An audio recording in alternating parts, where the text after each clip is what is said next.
Assalamualaikum warahmatullahi wabarakatuh. Saya Eka Rita Permata Patricia dari kelompok 9. Pada kesempatan kali ini akan menjelaskan tentang kebudayaan pada masa kolonialisme Belanda.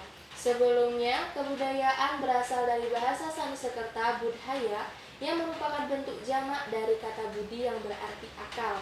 Dan budaya dapat diartikan sebagai hasil cipta rasa dan karsa manusia. Kebudayaan ini memiliki 3 bentuk, yaitu gagasan, aktivitas atau tindakan, dan juga artefak. Budaya memiliki 7 unsur, diantaranya sistem ekonomi atau mata pencarian, sistem kemasyarakatan, sistem ilmu pengetahuan atau pendidikan, sistem religi, bahasa, teknologi, dan seni. Dengan berdasarkan 7 unsur ini, kita akan membahas tentang kebudayaan pada masa kolonialis Belanda. Langsung saja, yang pertama yaitu sistem kemasyarakatan. Pada masa kolonialisme Belanda di Indonesia, terdapat stratifikasi sosial yang terdiri dari 3 tingkatan. Tingkatan teratas diduduki oleh bangsa Eropa, tingkatan kedua diduduki oleh bangsa Arab dan bangsa Cina, tingkatan ketiga atau yang paling bawah itu diduduki oleh kaum pribumi atau rakyat Indonesia. Selanjutnya sistem ekonomi.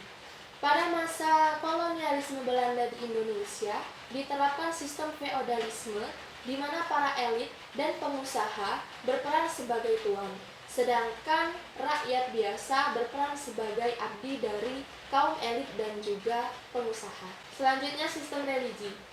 Pada masa kolonialisme Belanda, di Indonesia berkembang agama Kristen Katolik. Karena pada dasarnya memang Belanda mendukung perkembangan dari agama ini. Berikutnya seni. Kali ini kita akan berbicara tentang arsitektur. Seperti dapat kita lihat contohnya yang ada di Jakarta. Bangunan-bangunan di sana arsitekturnya bergaya Belanda.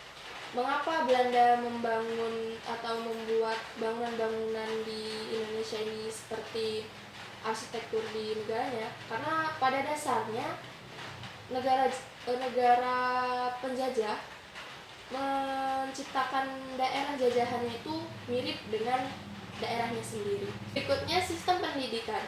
Pada masa kolonialisme Belanda, pendidikan di Indonesia masih didasarkan pada stratifikasi sosial, di mana hanya orang-orang Belanda dan juga para bangsawan yang bisa mengenyam pendidikan. Tujuan Belanda memberikan pendidikan kepada orang-orang Indonesia tidak lain adalah agar orang-orang Indonesia itu bisa bekerja kepada Belanda. Yang terakhir, bahasa. 350 tahun itu bukan waktu yang sebentar.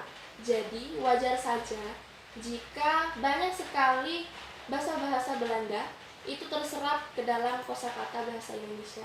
Contohnya seperti ini. Pasti teman-teman nggak nyangka kan kalau kosakata telepon itu ternyata bahasa serapan dari Belanda.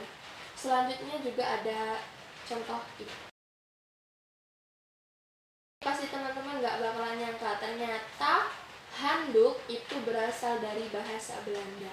Nah, demikianlah pembahasan kali ini tentang kebudayaan pada masa kolonialisme Belanda. Kesimpulannya adalah kolonialisme merupakan sebuah paham tentang penguasaan suatu daerah atas daerah lain dengan tujuan memperluas daerah itu.